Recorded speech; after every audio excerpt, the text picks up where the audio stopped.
Welcome. I'm Chris McKean. And I'm Andy Kiner. Here, we're all about cross-country racing, and normally it starts with 10 seconds. But not in Iowa.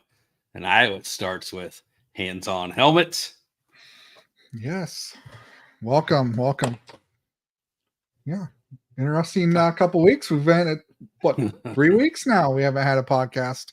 Fortunately, we almost forgot how to do it. Yeah. We're a little rusty, right? Andy had some trouble turning on it. Imagine that. Man, it's Thursday already, though. What a short week. It was a long week for me. Like it's flying short. But yeah, lots going on. Good weekend.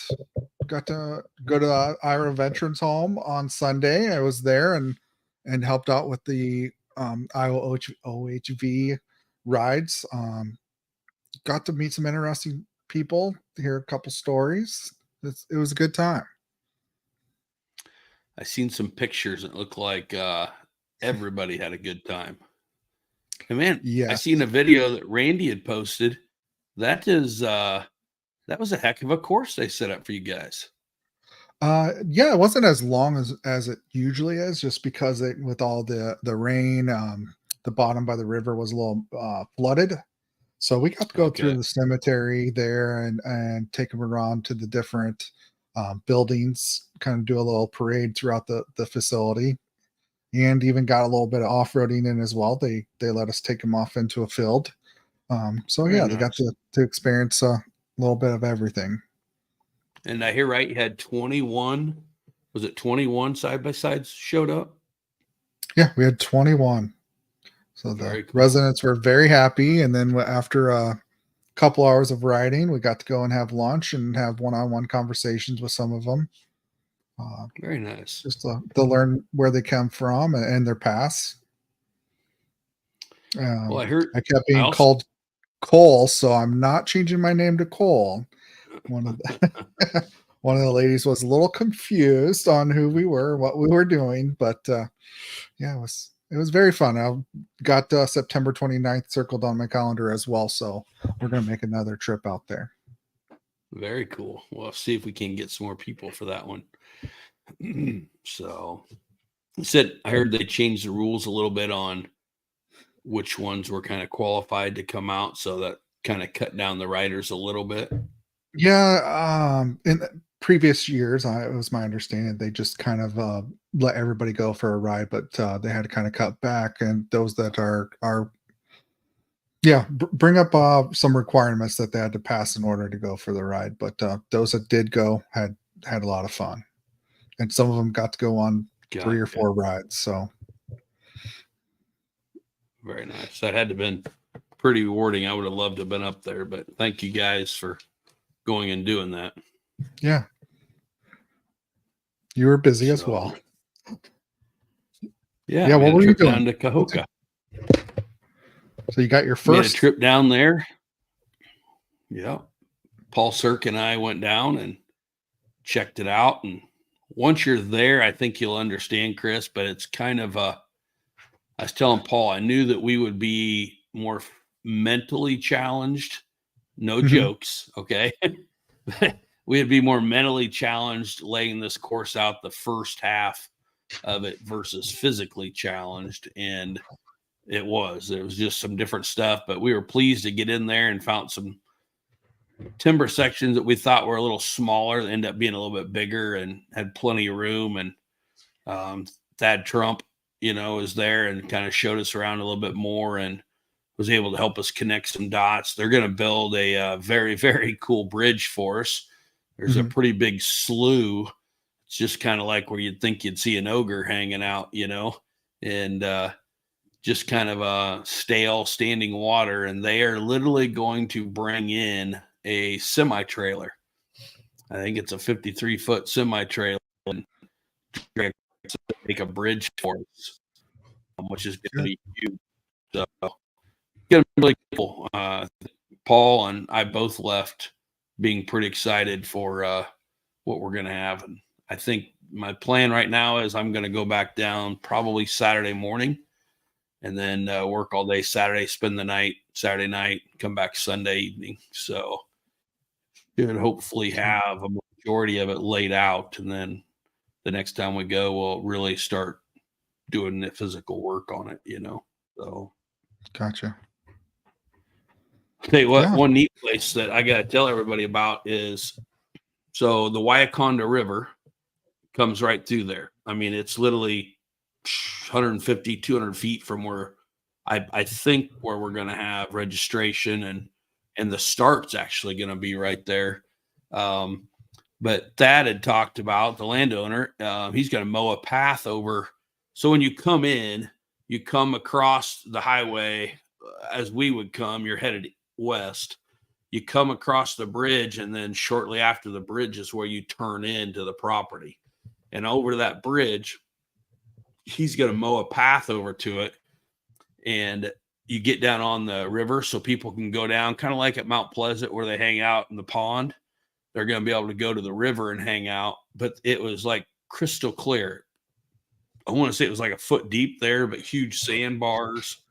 It's going to be a pretty fun place for the kids and adults and everybody just to go hang out. So it'll be a lot of fun. Good. All right. Well, I'm sure we'll have more to talk about, especially next week is our preview podcast. So we'll see what you can bring next week. But tonight we have a special guest. Steve Mueller is going to join us, talk about tire spines a little bit, but also the more important, probably what everybody's tuning in for, is the live broadcast for the Heartland Challenge. So let's go ahead. He's here. So I'm going to go ahead and play the intro video because this video was sent to me. Pretty cool video. And then we'll bring Steve on. Sounds good.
Well, that was a cool intro. That was a cool video. Good morning, Steve. How's it going, guys?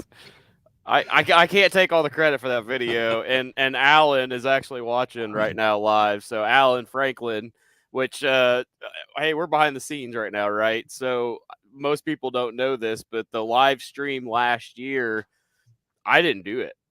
Alan Franklin, who is a good friend of mine, I literally went to high school with Alan. I work with Alan every day. He was actually the director behind the scenes of the live broadcast last year. He was the one switching the cameras and doing all the work last year.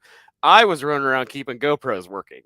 So I wanted to shout that out. Alan actually put that video together. So thank you very much, Alan, for throwing that together. And hey, how's it going, guys? That's very cool. Yep. Yeah. Let me ask you about Alan. How many, my son and I was just talking about this the other day. How many TV screens was he looking at one time in there? And I guess technically, I think 3 to 4. However, one was a 32-inch screen, and then it was divided by all the cameras. So that one screen had probably 10 to 15 different other screens in it, just on that one screen. So he definitely can multitask. And fun fact, Alan and I, all the way back into high school, for all of our plays, Grease, all the, high school plays that, you see, Alan was the light guy and I was the audio, sound guy. So that's how this all kind of came together for the Heartland last year. Is I'm like, hey, Alan, you want to try something cool? And he was like, yes. So pretty cool. That is cool. Yeah. That's a pretty cool history you guys got there. Oh yeah.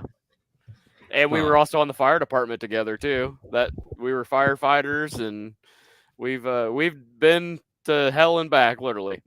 So yeah.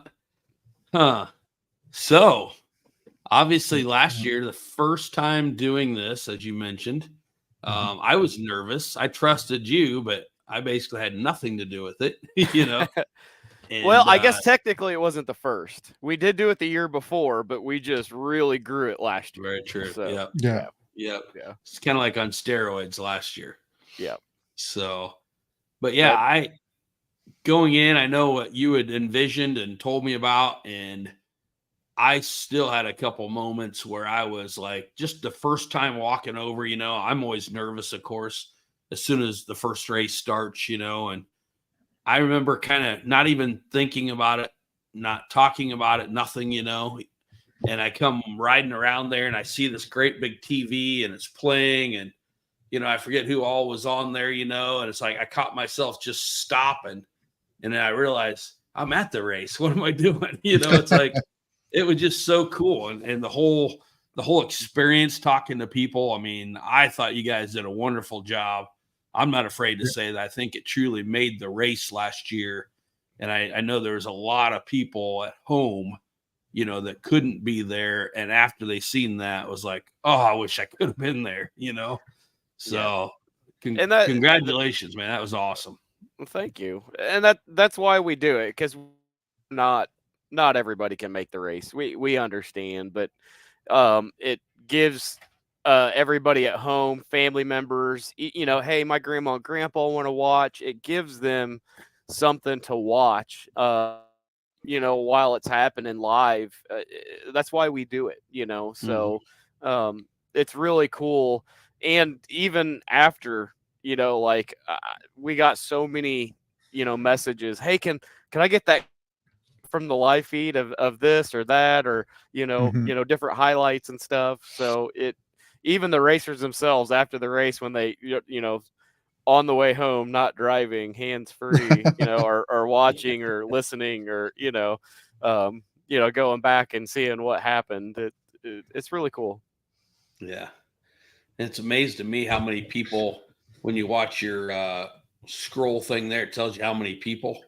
I think there was, I forget how many more people. It was a lot of people afterwards. I know I've been one of them that's went back and watched a ton of it, and I know a lot of guys that have too. And some of, actually just talking to a guy the other day, can't remember if he's from Arkansas or where he's from, but maybe Texas, but had told me, I've been watching the live feed from last year to get ready for this year, Yep. So I've had other series, even all the way out west, sand drag, dune drag series out west, that were tuning in and saw it, like asking questions. How did you do that? How, which is awesome. Like, I'm not afraid to share anything. So, if anybody has any technical questions or nerdy questions, or don't hesitate to ask. It's, believe it or not, everything everybody saw, and Andy could probably attest to this, it was low budget, no budget, done. So yeah, even our special guests, we had some really cool ones, and then we just had to drag some people in there. There's people that probably like should have been working. Yeah, you drug Chris out of scoring. I mean, He probably took an hour after that to fix all the scoring problems. No, actually, right as soon as we got out of there, that's when we saw the weather come in. Oh yeah, It was kind of a, we didn't look at our phones, but we could kind of see it was clouding up, and I looked at radar, and I'm like telling Andy, we got to call this. It looks bad. So Thank God. That's another fun fact. When Alan and I were on the fire department, we were both trained advanced weather spotters, and Alan actually goes chasing storms. So during the live stream, if you go back and watch it, we had an iPad set up with the radar on it, and we actually panned over to it, and Walker Fowler was announcing at the time, and we were like, "Hey, Walker, look at the iPad," and he's like, uh-oh. Yeah. You just see the red blob, coming, and we even had a bullseye on the screen for the racetrack. But Walker did. Walker was amazing to have. He was hurt last year, and he killed it. And really, I was really excited. I don't think we're gonna have him this year, right, Andy? I think he's racing this year, right? Yeah, from every indication we've heard is, he's putting a team together, and he was pretty sad he couldn't race it last year, but he will be back this year with the team. Johnny's not going to be able to be there. He shared with me the other day he's got to be at Loretta Lynn's for GBC with some special stuff that's going on. So Walker's going to be there racing, but it doesn't mean that we may not be able to get him in a couple times, maybe after he gets off the bike and lets us know kind of update on the track and stuff like that. We might be able to pull him in on. So now, does he normally Ironman or no? No. Oh, there we go. Well, yeah, he will be on a team, so we might be able to get a guest appearance back from Walker, maybe. Yeah. I'm pretty excited. I'm not going to mention a name yet, but I've got one right now that is going to let me know in a couple days about being there for the ATVs that I'm very excited about. I think he will be phenomenal for it. So I do have. I was going to say I do have a possible sneak guest. I talked to you briefly about, but a Discovery Channel star that may possibly pop their head in for the live feed, but most likely might end up even racing it. So very nice. Pretty cool. Yeah. So we'll see. Cool. We'll see. So we have some big announcements maybe coming in the next couple weeks. Yeah. We'll be able to share. So yeah. Okay. Well, tell us a little bit really quick. You're not sitting in your living room, it don't look like. Where are you at?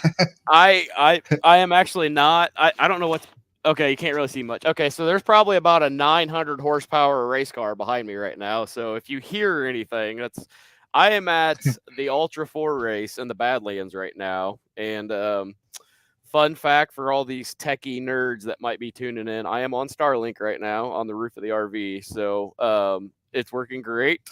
But we are over here this weekend doing spines for all the Ultra 4 guys. Dan Hill, shout out. Dan Hill's a Iowa racer who is here. So we're over here doing tire spines, and just a quick rundown.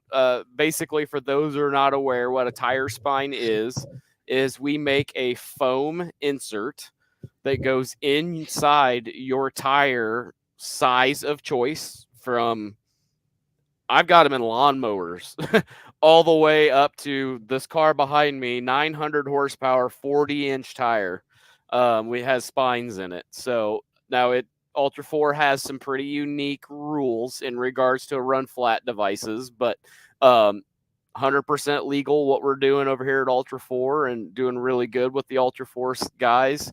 But from small robots, lawnmowers, all the way to 40-inch tires, we make foam inserts that go inside those. So if you compromise your tire, you go down on the foam.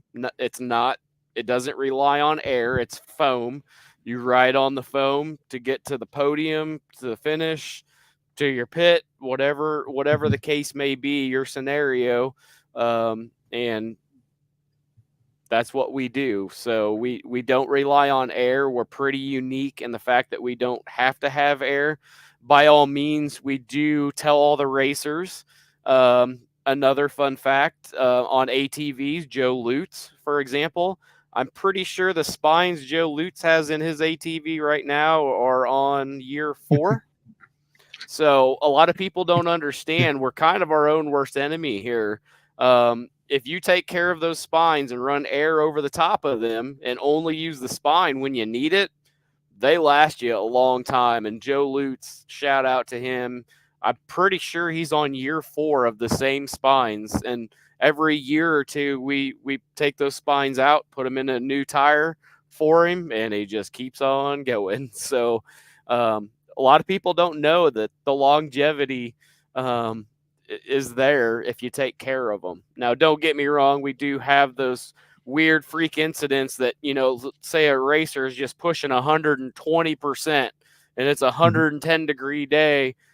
They can break it down. Heat and friction will kill anything at the end of the day. So, those situations do come up, but for the peace of mind you get for having that in your tires to finish your mission, your race, whatever the case is, it's huge. So yeah, we're at Ultra 4 right now in the Badlands in Attica, Indiana right now. So very cool. You just mentioned something. You said peace of mind.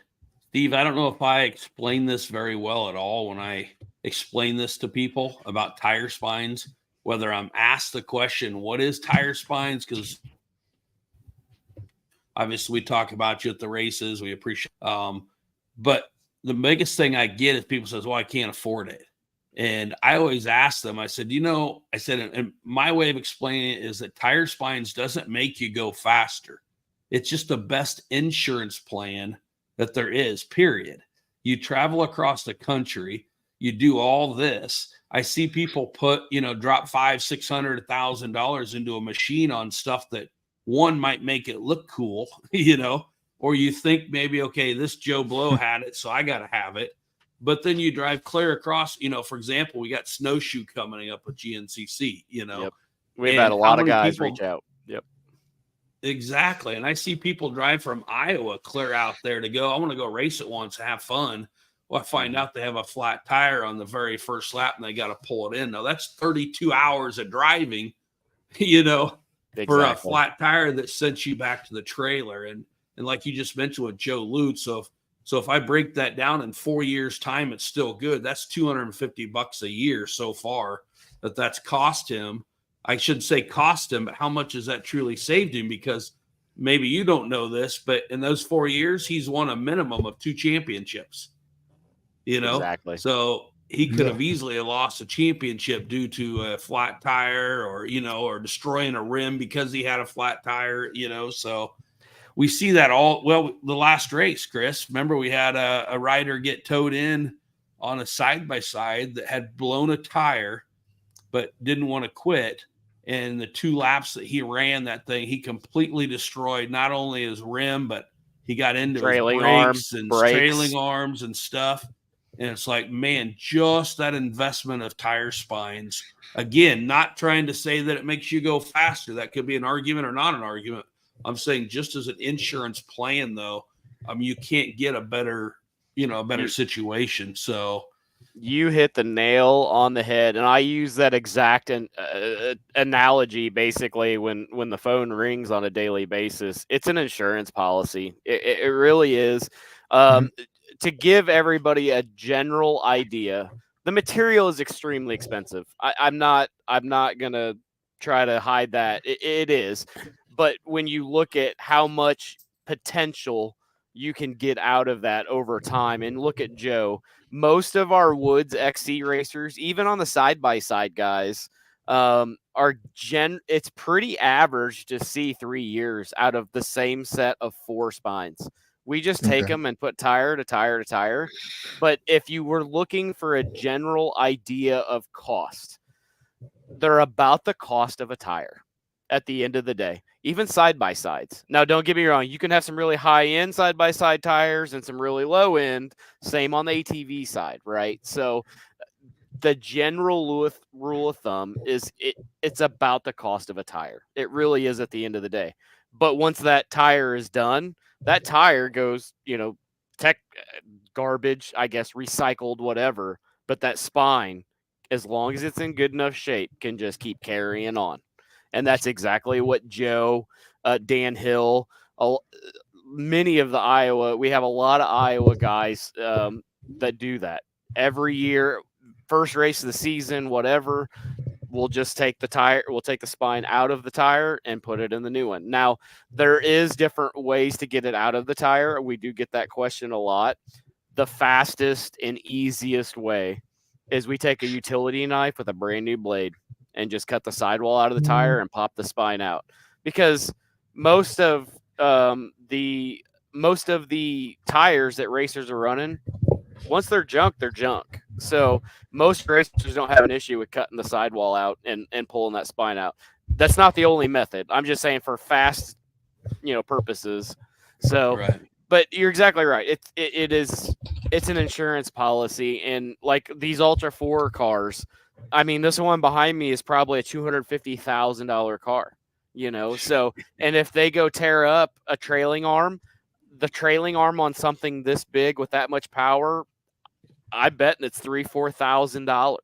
So, spines are almost a no-brainer for these guys, even in this Ultra 4 format that they have a unique rule set on. So, and now I do want to make another comment. You said it may not gain you speed. Fun fact, and Andy, I talked to you briefly about this the other day. Without getting too deep in the weeds, we are testing right now on legitimate champ off-road short course trucks right now. And even though they're adding rotating mass, no matter what we do, no matter what we put inside your tire, yes, it's rotating mass, and the weight is minimal. On a sport ATV, you're probably talking off the top of my head like 2 pounds in a sport ATV. We're adding these and testing them currently in short course right now on 35-inch tires on trucks with 900 horsepower, and they're legitimately gaining speed. Their spines are in that big of a tire weigh 11 pounds a piece. They're adding 44 pounds of rotating mass in a truck that big. Wow. And they're gaining speed. And in short course, they're gaining 3 4/10 of a second in speed because they're gaining grip. So that's another aspect of the spine that I'd like to highlight that people don't think about. It's a run flat at the end of the day, but it's strengthening your tire. You're gaining grip. You're gaining contact patch. You can lower your air pressures, but yet still maintain your strength. There's so many more benefits to the spine than just the run flat, the insurance policy, and the short course testing that we're doing right now has really, really opened the eyes to that. You would have never thought adding 44 pounds of rotating mass to a short course, legitimate, like Lucas, Champ, the legitimate short course would add speed, and it is. So I definitely want to throw that out there. It depending on your genre of racing, we're all over the board. We're at Ultra 4 now. We're testing short course. We do Woods XC, but there's benefits across the board for doing spines. Wow. It seems like with all this testing, like you just said, though, you just keep finding new pieces of the product, and you're not really changing anything, are you?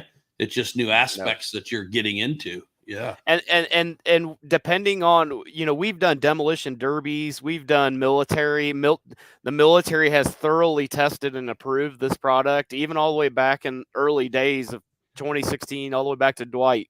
Originally, a lot of people know Dwight, the original owner of it, but the benefits are huge, and it goes way back. It's just, people trying, like short course, trying it. You would have never thought, but it's been phenomenal. So it's kind of a game changer that's up and coming in on the short course. That's very cool. Yep. Well, let's talk about this year's race. Yeah. Is there any changes that you have set up moving forward? I know we got some changes in the track that we're hoping to talk about here in just a few minutes, but any new changes on like what you're going to be your presentation? Visible changes? Probably not. This year, a lot of the changes that we're making are on the back end that are not necessarily visible. They will be visible, but you may not notice it. However, like we have invested on a lot of the equipment side. I just actually got it 2 days ago. I got a whole new gaming PC, like high end, all the horsepower. Last year's stream was done on my laptop. So we had some, lagging issues like that. So this year may be visible, maybe not. We've got that. We're actually running some fiber optic cable this upcoming year. So changes that may not necessarily be visible on the surface, but we're doing in the back end. We also are changing all the cameras on the back end. Just for those curious, we did a lot of GoPros last year for a lot of the stationary stuff. It's not GoPros this year. It's a completely different type of camera. So we kind of invested in those a little bit over the winter. Actually, we've already got those. So as far as visibility goes, maybe not necessarily so visible on the surface, but on the back end, a lot of big changes. Yep. A lot of stuff you've learned last year moving forward, making some changes and stuff. Yep.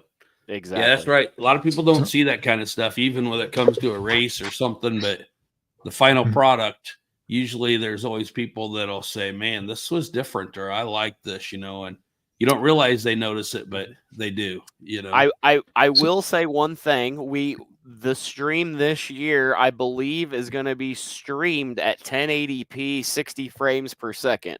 I know that's a lot of technical mumbo jumbo, but you're going to probably. Mean, Andy? That's huge. That's very fast. I don't know if I've seen it that fast before.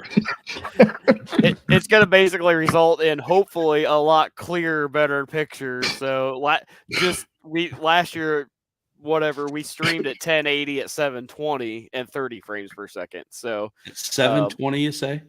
720 at 30 frames per second. So we're really stepping it up. So it might be noticeable, but we'll see. Oh, I'm sure. Yeah. So that's one thing that you just mentioned about how fast that is.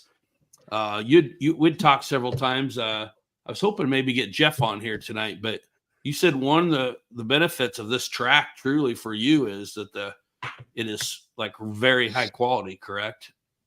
That is correct. Yes, this track is, I call it the gold mine, because it's got fiber optic internet into it. Jeff, I wish he could be on. Thank you. That's huge. The fact that we have a really strong internet feed into the park is huge. But on top of that, it's right there on the edge of Fort Dodge. So cell phone coverage and data, 5G across multiple carriers. So both like Verizon and AT&T, the top dogs are, very, very good data.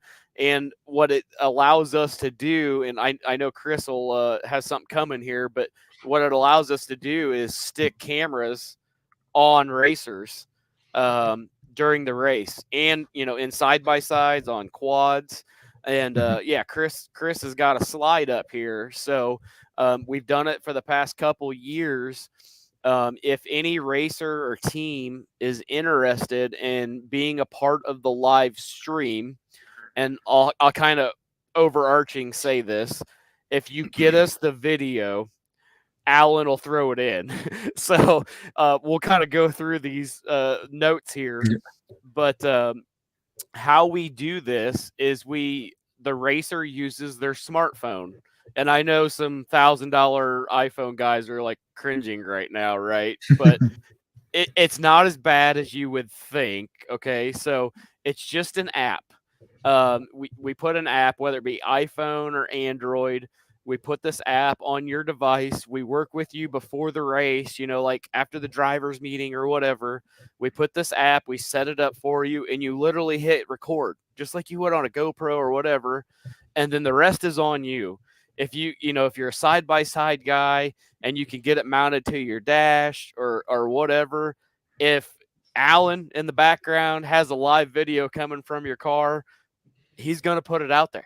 If we got that highlight video, like one of the first clips is a side-by-side rolled over that came from a live car, feed last year, So I want to say, if you make the attempt or the effort to do this, if you get us a product, we'll use it, So looking at the notes here that Chris has got up, smartphone's required, Android or Apple, something, current.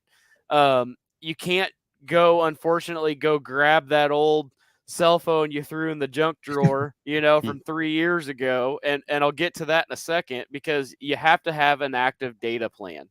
So you're using the cell towers and an active data plan on your smartphone to get that video out to the internet, right? So unfortunately, it has to be a good working, cell phone with a data plan. And you got to have a mount. So that point 2 there, you got to find a good way to mount it to yourself. We had ATVs last year. Matt Horton, I think he ran to Walmart or something and found a cell phone mount, put it on his chest protector. Whatever you got to do to get this smartphone with a good view, camera view, front or back, doesn't matter. Front or camera, or rear camera, doesn't matter. We can work with both. The app does both. However you can get it to mounted to yourself if you're an ATV, or to your machine if you're a UTV. That next point is really important. If your phone dies during the race, we can't get video from it, right? So it does become important, probably more on the ATV side than anything. Last year we saw some techniques. Teams. One racer would have the phone, and when that racer swapped out, that phone went on charge. So that's a good technique. We saw a couple teams that use those, little battery packs that like stuck it in their pocket and plugged into their phone. The ATVs are the challenge. Just to get a video on a cell phone to last for 10 hours is a challenge. UTVs are a little easier because you can put USB ports in those, and so I definitely wanted to highlight that. You gotta keep it charged somehow, and it's up to you. If we see you broadcasting or getting us video, we'll use it. If it's not there, hey, it's not there. This next one is very recommended. You need to find a way to tether it, because if for whatever reason it comes out of that mount, whether it be on a UTV or on an ATV, Matt Horton. I'm surprised Alan didn't put it in a bloopers video, but Matt's phone on an ATV actually came out of the holder during the race, fell down onto his what do you call them, the foot pegs? It was a 4x4. It rode there for probably half a lap and then finally fell off the quad, still recording. We actually, this goes to the very bottom point, actually. He finally found his phone. It was still recording. We showed him what we could see of the video and everything behind the scenes. So let's just call it disaster scenario here. If you have a Find My Phone app, it's really going to help if your mount breaks, your tether breaks, and your phone still gets lost. So I definitely threw that on there as a point. Very highly recommended, especially on the ATV side. Most of the side-by-side guys will fall down your floorboard and you'll fish it out later anyway. But it's still a good practice. But we'll kind of go back up here. I already kind of alluded to it. AT&T and Verizon, both really good. If you're T-Mobile or some of these other carriers, most people already know, okay, my carrier uses AT&T towers or Verizon. We kind of pick on the top two, but they have the network out there. But I think we had some of the best streams last year, I think, were from T-Mobile, believe it or not. So by all means, don't think you're out, but yourself if you use AT&T or Verizon's network. But you do have to download an app, and unfortunately that app does cost money. It's not a lot. It's $10 a month. So when we talked to teams during the drivers meeting last year, they're like, "Oh, yeah, I'll pay $10. I'll just cancel it when I leave the track." We did the same thing on our test phones. So I just want to throw that there is a little bit of cost, but most people, including us, we just canceled the monthly subscription once we're done with the race and move on. And we will go over all these details with you at the track. When we go to set this up, and we will test with you before you ever even get into your machine or on your machine. So, and we already talked about it, but highly recommend some type of Find My Phone. Matt Horton did find his phone last year.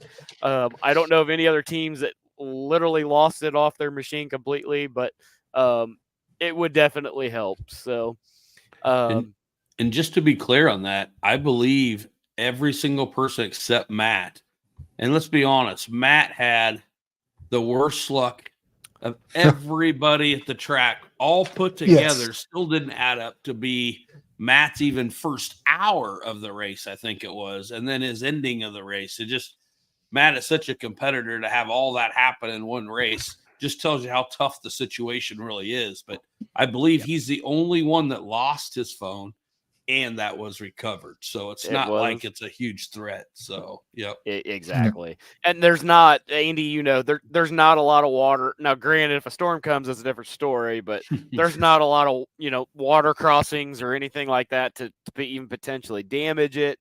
Yeah, you're going to have some splashes here and there, but for the most part, you're going to wipe it off with a dry cloth and never even know anything touched your phone. So, exactly.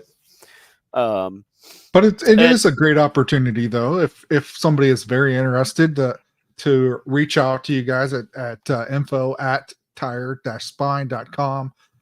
It's a great way if they have a family member that can't make it, but they want to see them race, sign up and commit to this, and you can get hands on, or your family back home that can't make it can get a firsthand view of what you're doing.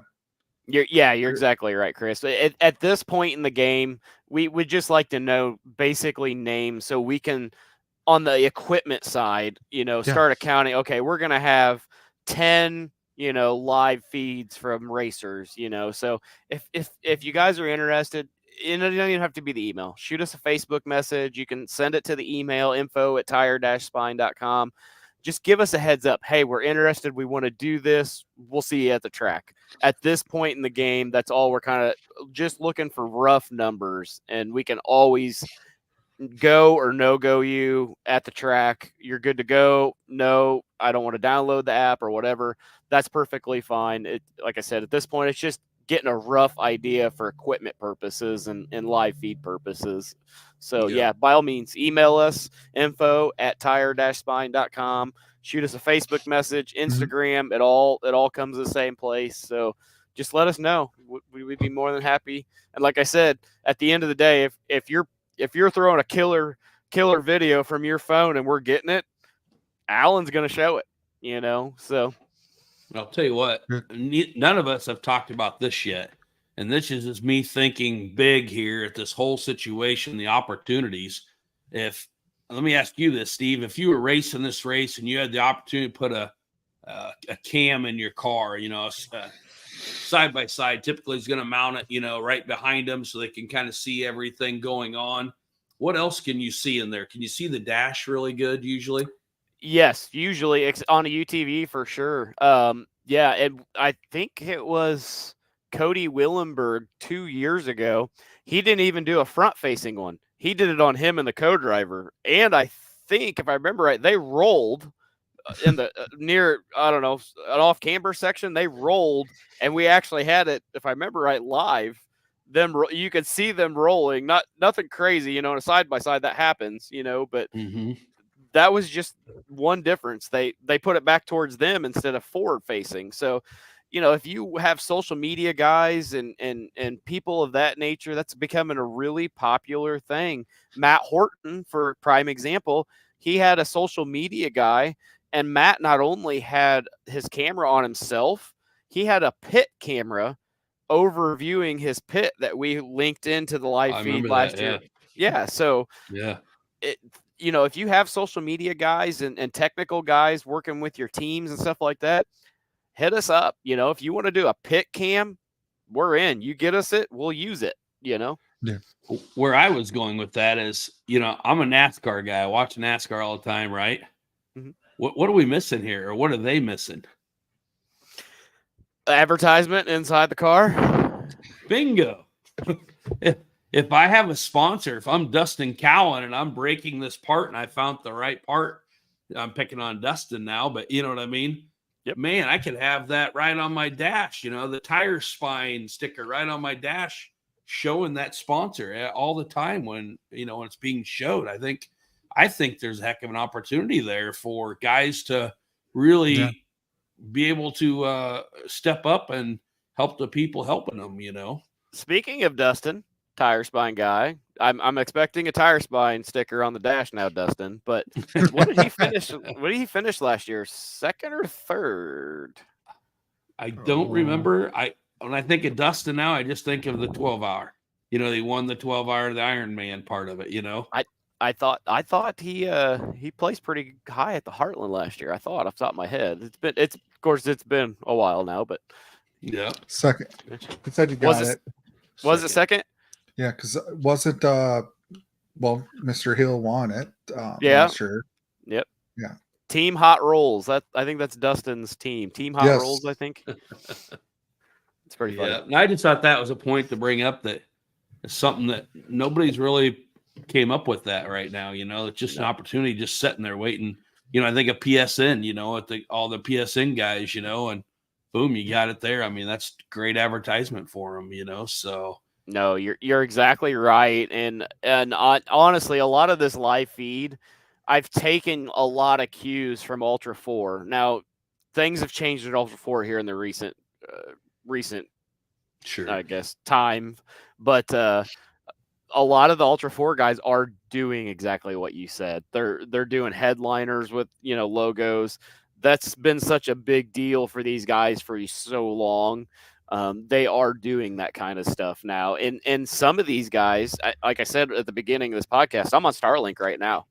Some of these Ultra 4 guys and desert racers, they're literally putting a Starlink on the roof of their cars right now. And the Baja 1000, there was multiple trophy trucks, UTV teams with Starlinks, and they streamed the entire 1,000 mile. Well, it was way longer than 1,000 miles this last year, but that's a thing. But, and you're exactly right, Andy. Teams are starting to take advantage of that, and doing their own live in-car feeds and stuff like that, thanks to the new technologies and stuff that exist. And they're doing that. Advertisements on their dash, their headliners of their vehicles. ATVs, that'd be a little bit more difficult, but right. It's just the time in the technology where we're at right now. So I'll tell you what, Steve, we're down to about 10 minutes here. Doesn't look like we're going to get Jeff on, unfortunately. But so I want to fast forward a little bit to what Jeff was going to talk to us about. Have you seen the teaser from Fort Dodge about the new motocross? I have, yes. I was really hoping you had some insight there because, I mean, it was a cool teaser, but I don't know much more than they cleared out some trees, and made some cool jumps. So, yeah. So I'm going to try to answer some questions here that I've been asked a lot, and I was going to have Jeff do it tonight, but something must have kept him up a little bit. But basically, so what it is I was talking with Jeff. They do a motocross race there. That's how we kind of built some of that, the motocross section and inside the track. There will be more inside the track. There already is more as of right now.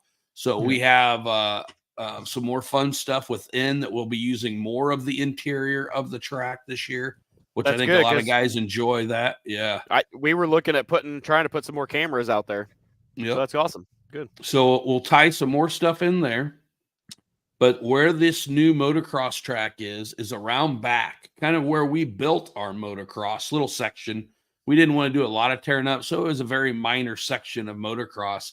Now that I don't know if he truly told me a complete length of the track. I think it's fairly long track, but everything in the video, it says that they took down a lot of trees. They did take down some trees. However, some of those trees isn't necessarily where we've ever raced. for example, they get really close to the top. Trying to think of which way I'm going to say you're going. But if you were to go down Bathtub Hill and then you come out the easy way, which would be like bringing up to our motocross section, that is kind of where I believe in my mind, I'm going to make a trip up there here in the next couple of weeks to lay it out for them.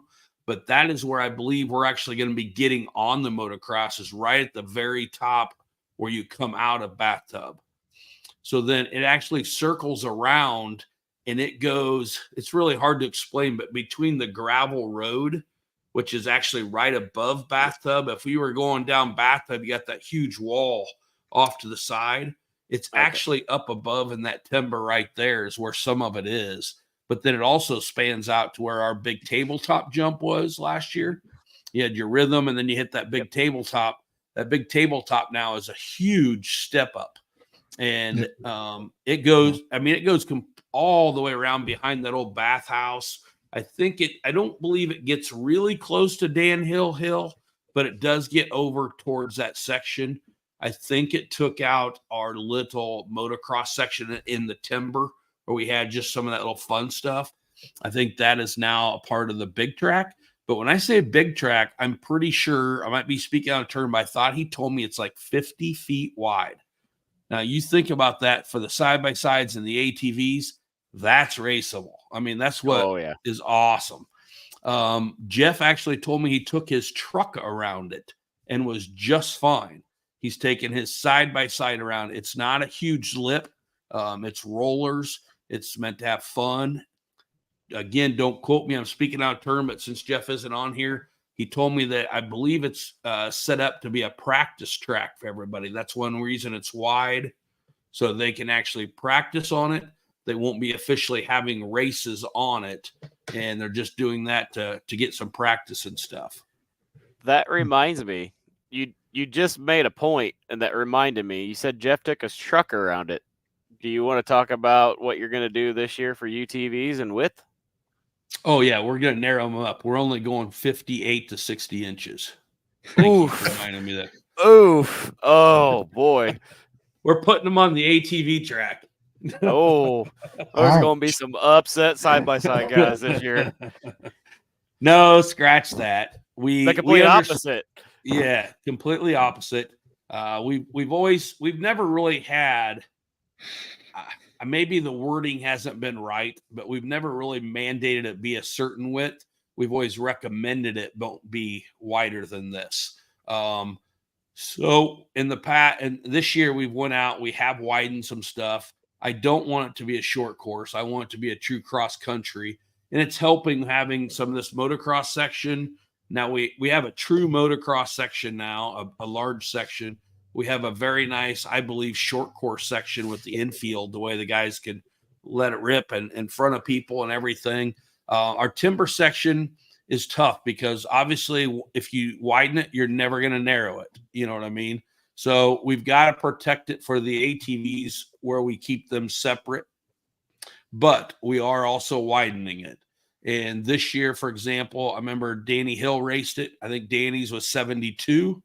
And I think there's in an Ultra 4 car, the big tire, everything and stuff. And he did really well at the race, if I remember right. I can't remember exactly, but I do remember that there is some stuff that, there might be an area where you have to slow down a bit and stuff. Yeah. Absolutely. So, but we're trying the new Pro R and the new Maverick R, basically.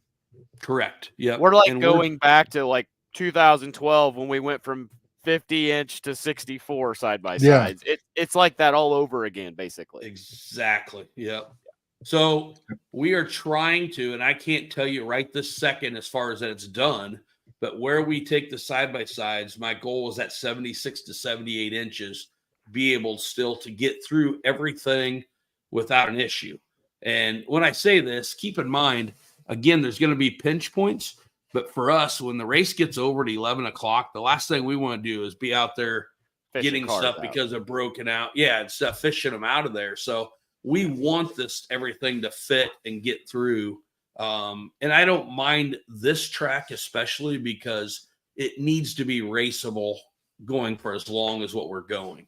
and we're very blessed here. I think honestly, I think this could be the very best year. I know this is a strong statement for the Heartland Challenge as far as a track, because that track, it might get rough. Obviously, I don't know of a track that won't after 10 hours, but this track maintains itself so much better than like Carlisle. Carlisle, we would get 4 foot deep ruts, you tip over in the corners. We had that happen, I personally have been 5 foot stuck deals there in ruts there in a side by side. Yeah. It's a great place. It's just true Iowa black dirt is what it is, and so I think this track holds up. And now, and with what Jeff's doing and adding to the track with the short course, and then adding more to not the short course, the motocross, I would almost consider it more of a short course, the way that, we're not talking about great big lips and stuff. But yeah, I think it's going to be one about the ultimate 10-hour courses we've had. So I'm real excited to see that and the additions. We do have some situations that I will mention real quick, is obviously in sponsorship. We're behind right now. We're trying to get some sponsors. We're trying to do some cool stuff. I know you weren't there at this last race, Steve, but the fan favorite mulch pile right there by you. That's about 3 times longer than it was. And that's something that changes every single lap. You know what I mean? With people jumping in, it continually changes. So we're going to try. We got some opportunities available, like to sponsor the mulch pile, which obviously that's a perfect place because it's right by all of your videoing and everything, And then, the motocross, we have different sections that we're going to be able to offer to people and stuff. So I just think we're going to see a really cool situation, and you're going to be able to see it live, So we're super excited. We're going to have some announcements coming up. Registration is now open. We've got some stuff switched over, websites and everything open. So I can't thank you enough, Steve, because obviously you've put new life into the race itself by not just people being there, having the opportunity, but we'll use Kawasaki as an example. I know Kawasaki had a watch party in Japan last year, thanks to you. They had one. That's awesome. Yeah. They had it we had 27 people. I counted that up. 27 people from Kawasaki was there last year, watching 3 of their machines compete from the factory. And so I know there's good, if I remember right. They did very good. Yeah. And we had a watch party in Lincoln, Nebraska at their plant. That's just stuff it's not available without you. So again, we can't thank you. We know we've got drones in the air. We've got cameras all over. You and I have talked. I'm just speeding up here because I know we're ready to get off, but I know we have already talked about having more cameras and maybe a tent setting over there for drones at the motocross section this year. Some extra lights and stuff. So there's a lot of stuff in the works. I feel like we could almost have a 2-hour conversation, but I know we need to cut it short here. But I definitely want to thank you, Steve, for coming on and updating us. And I know you're doing a lot of traveling, helping the sport out, and your dedication doesn't go unnoticed. We sure appreciate it. No, I thank you guys for having me on. And I will say, in case anybody has any questions, because I have gotten a couple messages, we will be doing spines at the Heartland. So if you're interested in spines or need them or whatever, we do bring them. We can install them for you. Just reach out to us now, because with everything going on with the live video, I try to get there early, get everybody's spines done, and then we go into full video mode, So if by all means, if you want spines or need something swapped or whatever, get a hold of us now. Let's get it all lined out. So I go right into the Heartland. Hey, we're going to get this X, Y, and Z done, and then we're going into full, video mode. I don't need anybody walking up 2 hours for the race going, can I have spines? Mm-hmm. That's going to be a little rough. That's going to be a little rough with a whole trailer full of video equipment and laptops and stuff. So. Exactly. Hey, and we've been kicking around the idea there might be a live podcast at the Heartland this year. We might do ours out there. We're kind of kicking around ideas. So nice. So just to kind of wrap up, I threw back out there the requirements. Again, to contact you, it's just simple email, info@tire-spine.com. So if you're interested. Same thing. I was just gonna say our website is tire-spine.com. If you want to go look at spines or prices for the size of your forward, even the youth, the little that you would have never thought that the 90s need it. I do them at GNCC all the time. So by all means, go check out the website, check out prices for what you're needing for your quad or your UTV. And if you have anything special, lawnmowers, robots, military, we even do wildland firefighters, their vehicles. So if you have anything special, unique like that, don't hesitate to reach out to us. So Steve, really all I need to do is I got to make sure I got a phone with data, right? Correct. I got to make sure that our race is the 20th. So sometime in July, I need to download the info that you have, right? We'll give you that at the track. We'll give you a paper. Yeah, we'll give you a paper like in the driver's meeting or whatever. We'll give you the paper. You go download the app and we'll set it all up for you there. Gotcha. Yep. Since you're so tech savvy, Andy, I'm sure Steve probably could do it for you. Well, and Andy does all of it. Just Steve, I probably won't. I don't want to make myself available that day because of all the stuff going on. So I'm going to ask that maybe you take control of that. Okay. Yeah, no problem. No problem. Gotcha. You're going to be the live pit reporter this year, though, I heard, right? Hey, I'm actually going to. This is why I was going through it is I was going to ask you. I truly want to get, I think it's probably a chest deal is what I would like to get, maybe for a phone. To go out and do some live stuff. But then, yes, we've talked about, I plan on going to the pits, maybe even on the track itself, if we have some issues to be able to give you some live updates, talk to people when they're pitting, stuff like that, bring some other stuff to the forum. That's only if scoring and everything is okay. I don't have to help in those locations. Yep. I'm writing that down right now. We're going to have an Andy. I like that. I do like that idea. Camera. Got it. Yeah. So cool. But really quick, what I was going to ask you is, if someone calls you, do you have like an idea of certain tethers or holders that people have used or where you would recommend, or should that something that I get out there right now and start looking? I don't, but don't overthink it, right? Like side-by-side guys, maybe even Matt, they were just using zip ties. Like you can daisy chain some zip ties, put one around the phone and just, hook it to, a latch or something or whatever. Like, don't overthink it. Electrical tape, I mean, it's just a backup for the backup, right? So don't overthink it. Right. Okay. Sounds good, man. I really appreciate it. Yeah. Thank you, guys. I got a bunch of spines to install. Sounds good. All right, so I have one quick question that came up here while we were talking. Didn't want to interrupt you. You mentioned earlier in the season, I think when maybe rules, maybe for the Iowa stuff. Yeah. So. Yep. So I'll explain it really quick. I know we need to get going, Chris, but the chase light, that's been a question. We never ever worried about them until it was brought to us from riders that the chase lights, when you get in the timber in the tighter stuff, that would actually blind you and you couldn't see. So people would have to let up when the chase lights are going in front of them. It's been brought up several times that certain guys would like to have them.